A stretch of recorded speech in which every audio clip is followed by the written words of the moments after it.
Assalamualaikum warahmatullahi wabarakatuh. Apa kabarnya adik-adik? Semoga kalian selalu dalam keadaan sehat walafiat ya.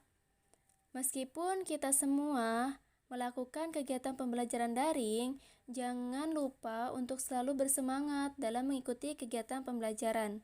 Adik-adik, sebelum kita memulai kegiatan pembelajaran, alangkah baiknya kita berdoa terlebih dahulu. Dan jangan lupa untuk mengisi kehadiran kalian pada link yang telah diberikan. Pada pertemuan hari ini, kita akan membahas mengenai pencemaran lingkungan. Tujuan pembelajaran yang harus dicapai yang pertama adalah peserta didik dapat memahami konsep pencemaran lingkungan. Yang kedua, peserta didik mampu menjelaskan jenis-jenis polutan penyebab pencemaran lingkungan. Yang ketiga, peserta didik mampu menjelaskan jenis-jenis pencemaran lingkungan. Yang keempat, peserta didik mampu menganalisis sumber penyebab pencemaran lingkungan. Yang kelima, peserta didik mampu menganalisis dampak pencemaran lingkungan terhadap ekosistem dan kesehatan manusia. Yang keenam, peserta didik mampu menjelaskan upaya pencegahan pencemaran lingkungan. Adapun indikator pencapaian kompetensi, yang pertama adalah menjelaskan pengertian pencemaran lingkungan. Yang kedua, menjelaskan jenis-jenis polutan penyebab pencemaran lingkungan.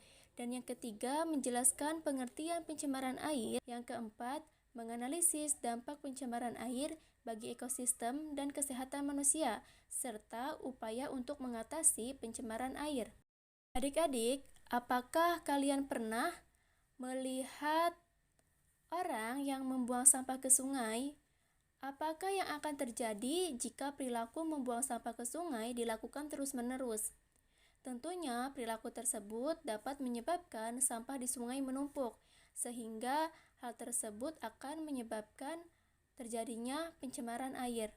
Nah, berikut ini adalah salah satu contoh sungai yang tercemar, di mana pada sungai tersebut terlihat banyak sampah dan juga air sungai mengalami perubahan warna menjadi kehitaman.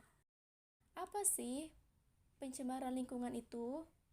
Pencemaran lingkungan adalah masuknya kontaminan ke dalam lingkungan yang dapat menyebabkan kerusakan lingkungan.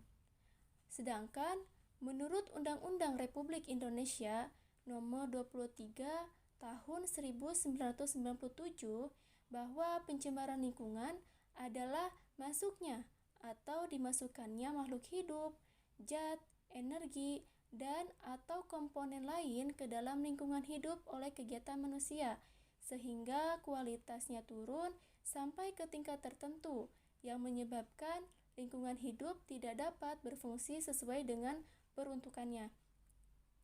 Nah, zat yang dapat mencemari lingkungan atau mengganggu kelangsungan makhluk hidup disebut dengan polutan. Lalu, kapan suatu zat dikatakan sebagai polutan? Yang pertama, kadarnya melebihi batas kadar normal atau di ambang batas. Misalnya, penggunaan pestisida atau deterjen yang berlebihan. Kemudian yang kedua, berada pada waktu yang tidak tepat. Maksudnya, zat tersebut berada pada waktu yang cukup lama yang dapat mengganggu aktivitas maupun kesehatan manusia. Kemudian yang ketiga, berada pada waktu yang tidak semestinya, misalkan sampah yang dibuang ke sungai.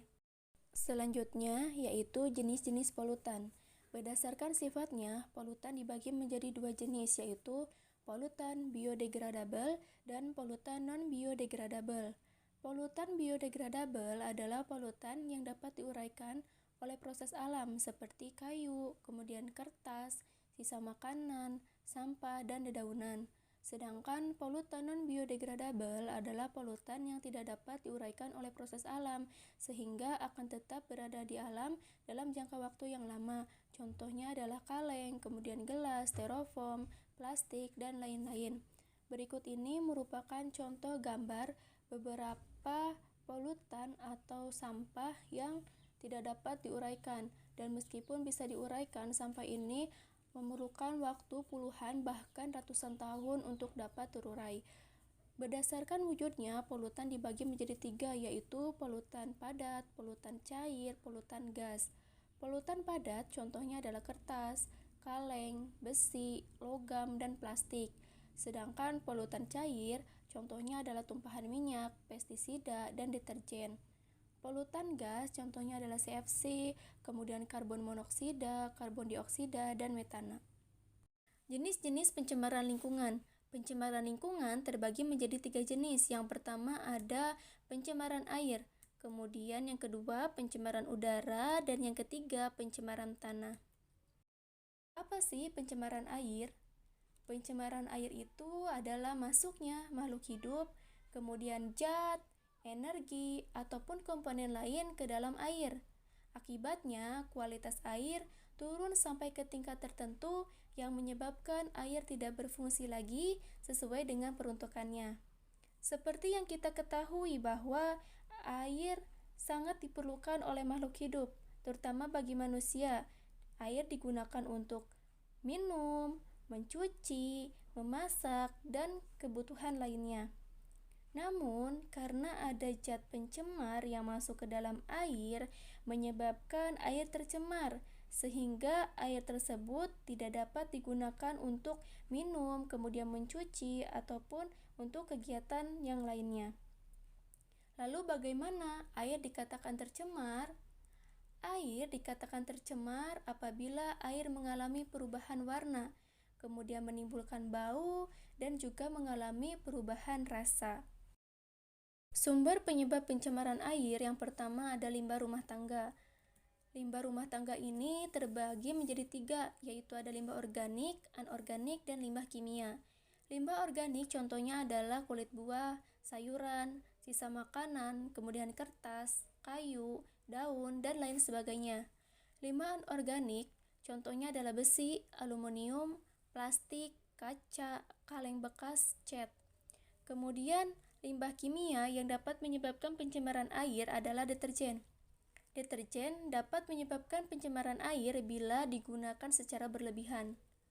Yang kedua adalah limbah industri. Limbah industri berasal dari pabrik-pabrik.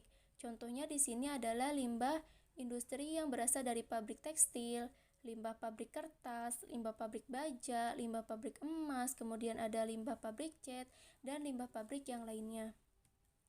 Kemudian yang ketiga ada limbah pertanian. Contohnya yaitu penggunaan pestisida seperti insektisida dan herbisida.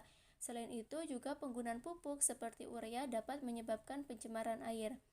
Pupuk yang tidak terserap oleh tumbuhan akan mengalir ke perairan sehingga menyebabkan kandungan nutrisi di dalam air sangat melimpah.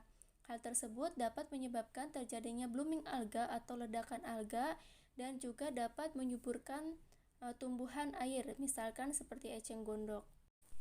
Berikut ini merupakan beberapa contoh pencemaran air. Yang pertama, pencemaran air oleh limbah rumah tangga. Berdasarkan gambar, terlihat bahwa perairan tersebut dipenuhi oleh limbah rumah tangga seperti plastik, kemudian styrofoam, dan limbah rumah tangga yang lainnya. Yang kedua adalah pencemaran air oleh limbah industri. Berdasarkan gambar terlihat bahwa limbah industri menyebabkan air sungai mengalami perubahan menjadi kemerahan. Pencemaran air pada gambar tersebut merupakan contoh pencemaran air yang disebabkan oleh limbah industri keramik. Yang ketiga adalah pencemaran air oleh limbah pertanian. Limbah pertanian menyebabkan terjadinya blooming alga, sehingga banyak alga yang menutupi permukaan perairan. Selanjutnya, dampak pencemaran air. Dampak pencemaran air terhadap kesehatan dapat menyebabkan timbulnya berbagai macam penyakit. Berikut ini merupakan contoh penyakit yang disebabkan oleh pencemaran air, baik itu oleh virus, bakteri, kemudian protozoa, dan metazoa. Dampak pencemaran air bagi ekosistem yang pertama adalah terganggunya kehidupan organisme air. Terganggunya kehidupan organisme air disebabkan oleh menurunnya kadar oksigen di dalam air, sehingga banyak organisme air yang mengalami kematian. Yang kedua, terjadinya pendangkalan air sungai. Pendangkalan air sungai dapat disebabkan oleh menumpuknya sampah di sungai. Kemudian yang ketiga, terjadinya pemekatan hayati. Pemekatan hayati adalah proses meningkatnya bahan pencemar dengan melewati tubuh makhluk hidup. Bahan pencemar tersebut dapat masuk melalui rantai makanan maupun jaring-jaring makanan. Kemudian yang keempat adalah terjadinya blooming alga dan tumbuhan air. Blooming alga dan juga tumbuhan air disebabkan karena limbah pertanian, di mana limbah pertanian menyebabkan kandungan nutrisi di dalam air melimpah sehingga menyebabkan terjadinya blooming alga dan tumbuhan air yang meningkat. Kemudian yang terakhir adalah merusak pemandangan. Upaya yang dapat dilakukan untuk mencegah pencemaran air yang pertama adalah tidak membuang sampah ke sungai. Yang kedua, menggunakan deterjen yang ramah lingkungan. Yang ketiga, tidak menggunakan pestisida berlebihan. Yang keempat, pembuatan kolam stabilisasi. Kolam stabilisasi merupakan pengolahan limbah secara alamiah untuk menetralisir zat pencemar sebelum zat tersebut dibuang ke sungai. Kemudian yang terakhir adalah menerapkan prinsip 4R, yaitu recycle, reuse, reduce, dan juga repair. Sekian pemaparan materi mengenai pencemaran air pada pertemuan hari ini. Terima kasih. Wassalamualaikum warahmatullahi wabarakatuh.